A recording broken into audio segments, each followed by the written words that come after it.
How to do more in 4 weeks than most people do in 4 years. Let me ask you something uncomfortable, and don't answer too quickly. How many years of your life have you been busy, but going nowhere? You've read the books, taken the courses, made the to-do lists, hustled harder than ever. But deep down, you still feel like you're running in circles, chasing productivity, but never really catching progress. Meanwhile, someone out there, with less talent, less experience, and far fewer resources, just sprinted past you in 4 weeks flat. Why? Because they stopped playing by the rules of hard work, and started playing by the laws of leverage. What if I told you that delegation, clarity, and precise decision-making could collapse time? What if your life, your business, your goals weren't missing effort, but missing strategy? This isn't another motivational pep talk. It's a blueprint, a framework, a shift in how the founder, the leader, the CEO inside you must think if you're ever going to escape the grind and build something that moves without you. Most people will spend the next 4 years figuring it out. But you're about to compress that into 4 weeks. The difference? It starts with one uncomfortable realization and ends with a complete transformation. Let's begin. Delegation is a skill. There is an invisible threshold that separates those who merely run a business from those who build empires. And most never cross it, not because they're lazy, but because they believe they must carry everything alone. The founder, the CEO, the one who gets it done, they wear their busyness like a badge of honor. But being busy is not the same as being effective. Delegation, not abdication, is the bridge between being the business and building the business. True delegation is a skill, not a shortcut. And like every skill worth mastering, it begins with trust in the process, trust in your team, and trust in your ability to let go. Most people fail at it because they don't train before they transfer. They expect others to magically get it, without clarity, without feedback, without authority. But no one becomes efficient without training. No one takes ownership without direction. The cost of skipping this process? Bottlenecks, burnout, broken businesses. The secret lies in the progressive transfer of responsibility, paired with clarity of expectations. Think of delegation like teaching a child to ride a bike. You don't just toss them on and walk away. You guide. You run alongside. You let go, but not all at once. The same applies to business. If you're holding everything because nobody else can do it like me, you're not being a hero, you're being a limitation. And that limitation becomes the ceiling of your growth. But what happens when we let go too much, too soon? The delegation spectrum.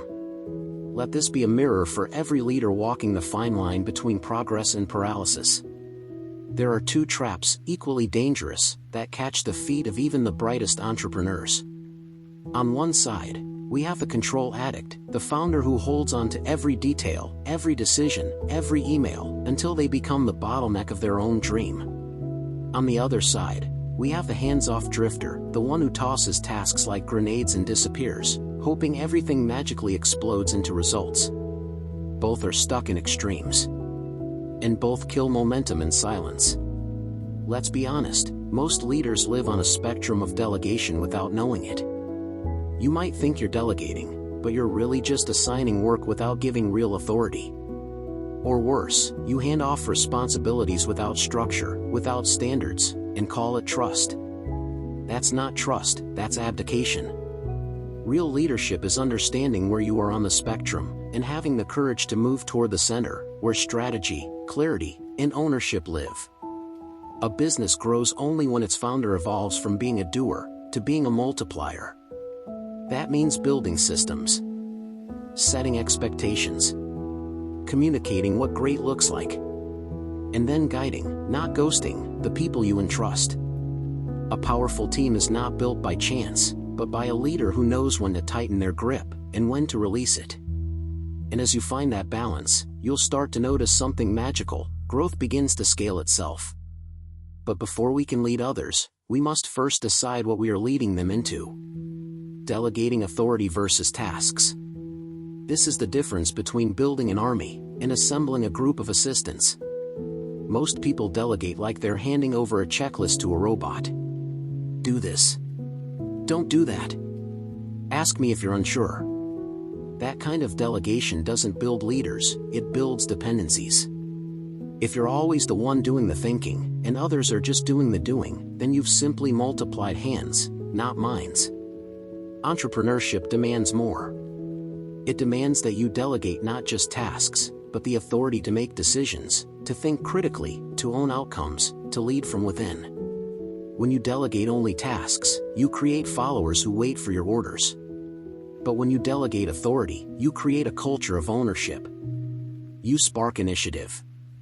You raise the temperature of responsibility inside your organization. And yes, it's uncomfortable. It requires trust, training, and clarity. But it also produces something far greater than output. It produces growth. Real, compounding, team-driven growth. This is how scalability is born, not in your efforts, but in theirs. Picture a battlefield. If every soldier had to radio the general before firing a single shot, the war would be lost before the first move. Leaders must empower their people to think, not just act. That doesn't mean letting go of feedback or ignoring frameworks. It means building systems where decisions don't always need your stamp of approval. It means letting go of being the bottleneck and becoming the builder of decision makers. And that brings us to a harsh truth that every founder must one day face. You can't have growth and control. This is the fork in the road where every leader must choose. Do you build, or do you cling? One of the most brutal, yet liberating truths in entrepreneurship is this: you cannot scale what you refuse to surrender. Control feels safe. It feels productive. But it's a lie, a beautiful illusion that seduces many founders into trading the future for the familiar. The moment you grip tighter, you unknowingly build walls around your own potential. And those walls? They don't protect your business, they contain it. If growth is the destination, then delegation is the vehicle, and trust is the fuel. But trust doesn't mean blind faith. It means knowing that the road will be bumpy at first. It means accepting that your team might stumble, that mistakes will happen. And yet, it also means understanding that with every stumble comes learning, and with every repetition comes competence. That's the price of leverage. You give up perfect today for exponential tomorrow. It's easy to forget. The reason you're better at everything right now is because you've done it more than anyone else. You weren't born knowing how to lead, market, sell, or build.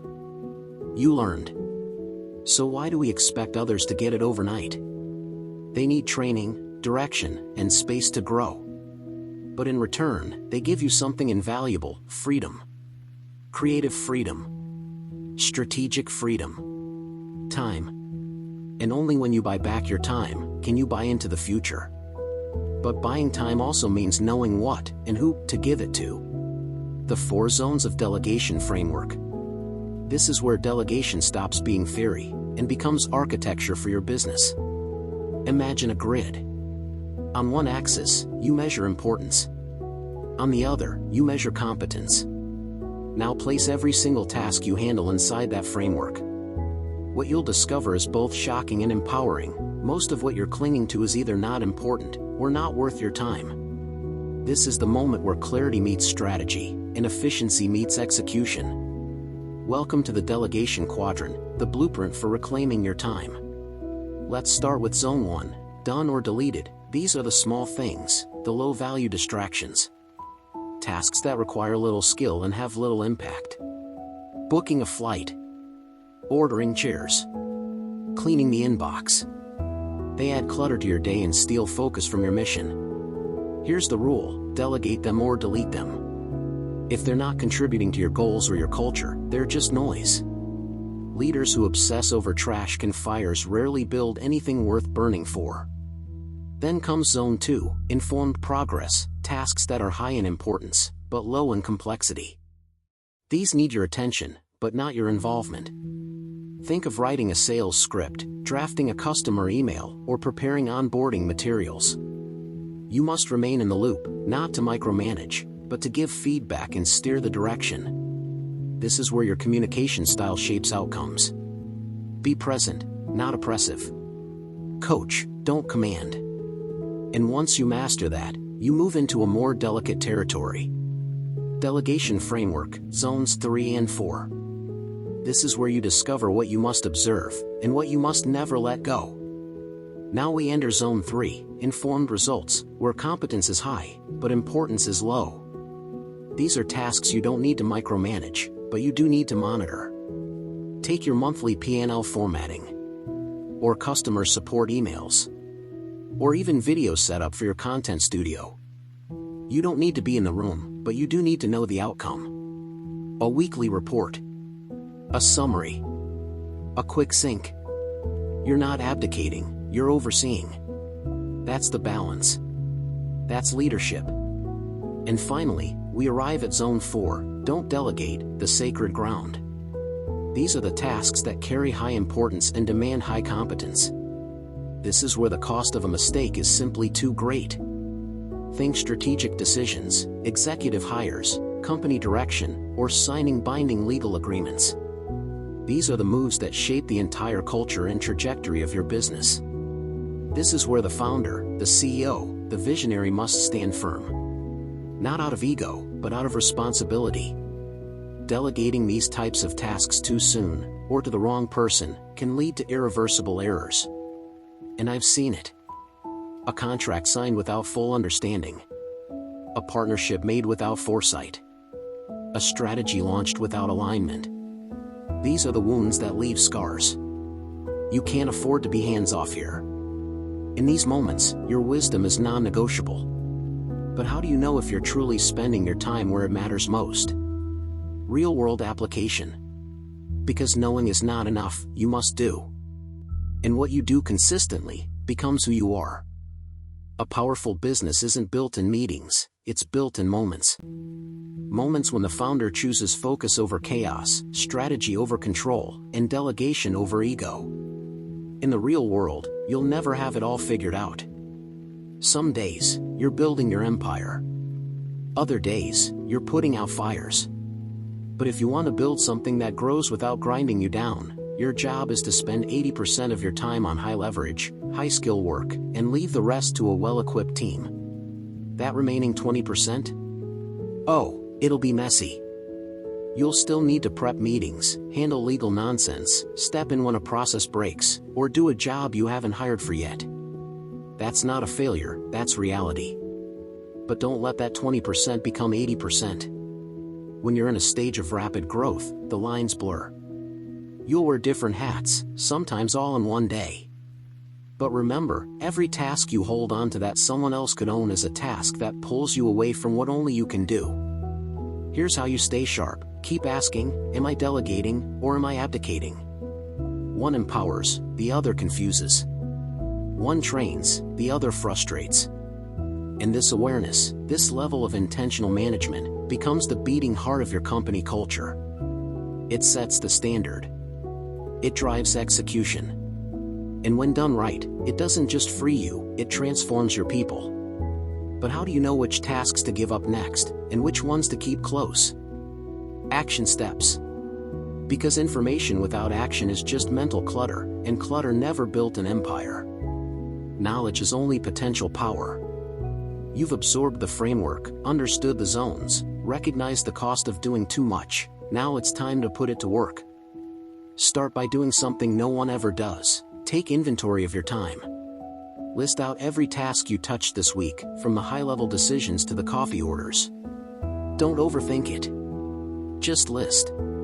Because until you see your time clearly, you can't prioritize it wisely. Now take that list and plot it inside the delegation quadrant, importance on one axis, competency required on the other. Then ask, what am I still doing that I should be delegating? What have I delegated but not trained for?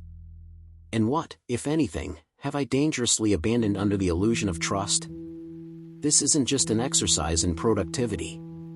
This is a reset. A recalibration of your leadership. The more honest you are, the more power you reclaim. For every task outside the do-it-yourself zone, assign a name. Give it a home. And if no one's available yet, now you know what your next hire should be. Build the habit of weekly reviews. Catch the progress, track the results, give ongoing feedback. This becomes the rhythm of intelligent management. You'll begin to feel lighter, more focused, and surprisingly, more in control by letting go of control. But all of this only matters if you're willing to think beyond tactics and step into transformation. Final thought. Because intelligence isn't measured by what you know, it's measured by what you apply. Let me tell you something that very few people will admit. Knowing what to do doesn't mean a thing if you don't do it. Real intelligence, the kind that builds wealth, authority, and lasting impact, is the ability to learn something and apply it immediately. That's how you compound growth. That's how you separate yourself from the thousands of people who consume, but never execute. Execution is the only shortcut that actually works. So ask yourself, what are you going to do with this? Are you going to let this knowledge sit like dust on a shelf? Or will you draw the framework, review your tasks, assign names, and finally start building like a real CEO? One step.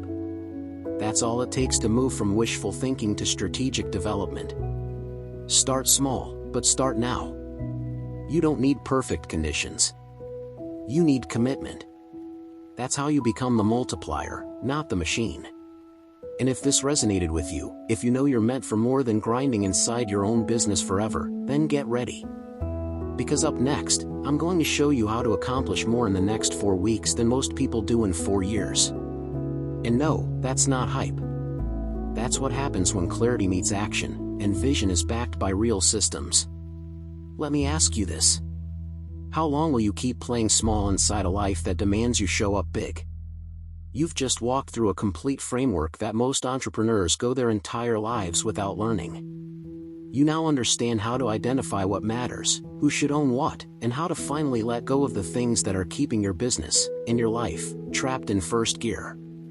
But here's the part most people miss. Insight doesn't build empires, execution does. So, what's the one task you're still holding on to, that's keeping you from becoming the leader you were meant to be? What could your next 4 weeks look like if you stopped micromanaging and started multiplying? And what would your life become if you stopped treating yourself like an employee and started acting like a real CEO? If this hit you deep, if something clicked, then don't let it end here. Drop a comment. What's one thing you're going to delegate this week? Subscribe to the channel. Hit the bell. Because we're just getting started, and the next move you make could be the one that rewrites your future.